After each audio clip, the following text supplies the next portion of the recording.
আসলে আমার খালি মনে হচ্ছে যে আমরা কখনো চিন্তা করি নাই যে কারিনা আসলে এত অল্প সময়ের জন্য আসছে, বাট আমার কাছে আমরা এতটুকু চিন্তা করে খুশি যে ও যতটুকু চাইছে ওর লাইফটা যেভাবে লিড করতে, and the happiest person I have ever মেট।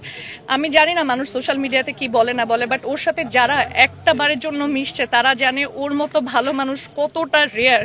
প্রত্যেকটা মানুষকে আপনি জিজ্ঞেস করবেন, ও ছোট থেকে ছোট মানুষকে এত অ্যাপ্রিসিয়েট করতো, এত প্রশংসা করতো, এত কেয়ার করতো। কে ওর ক্লোজ এটাও দেখতো না, ও সবার জন্য করতো, সবার জন্য করতো। এবং এই জিনিসটা আসলে কারিনা থেকে আমরা এত শিখছি। ওকে কিছু বললেও খালি বলতো আমার তো মায়া লাগে, আমার তো ভালো লাগে। এবং জাস্ট 10 দিনে আমার মনে হয়েছে আমাদের লাইফের এদিক থেকে ওদিক হয়ে গেছে।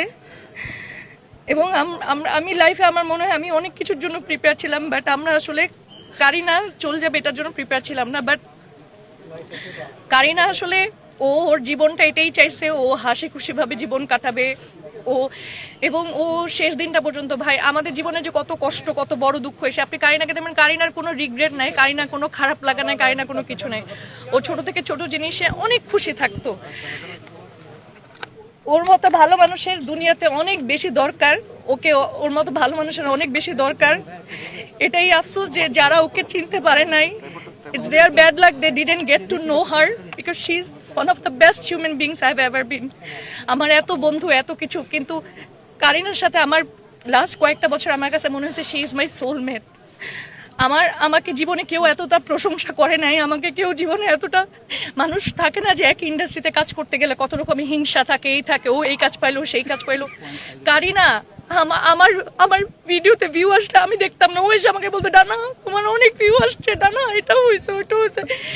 আমাকে নিয়ে কেউ খারাপ কথা বললে কারিনা ওখানে গিয়ে ডিফেন্ড করতো, আমাকে কেউ প্রশংসা করলে কারিনা গিয়ে ওখানে থ্যাংক ইউ বলতো।